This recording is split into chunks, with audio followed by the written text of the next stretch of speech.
quelques mots pour vous présenter notre département d'imagerie. Nous sommes une quinzaine de radiologues, 6 internes, une cinquantaine de manipulateurs. Et aujourd'hui, nous sommes organisés en différents secteurs, en imagerie interventionnelle, en scénologie et en imagerie digestive et urologique.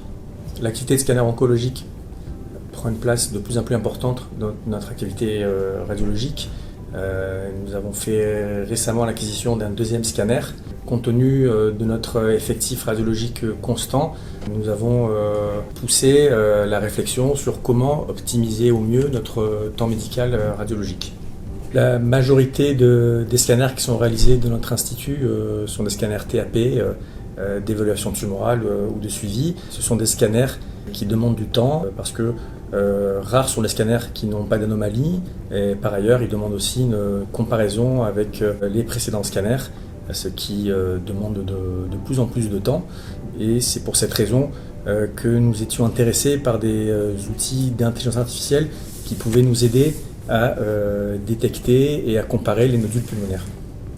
Donc ce nouveau type de travail en collaboration avec une intelligence artificielle nous semble intéressant à développer et permet d'ouvrir des nouvelles possibilités, en particulier dans une perspective de dépistage de ces nodules pulmonaires chez les patients à risque de cancer du poumon.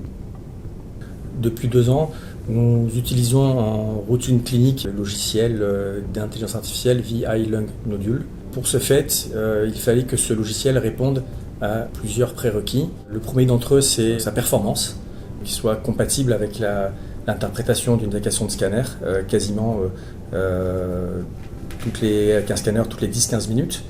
Il fallait aussi que cet algorithme soit parfaitement intégré dans le workflow, c'est-à-dire qu'il n'y ait pas d'écran supplémentaire, qu'il soit complètement intégré dans notre outil de PACS.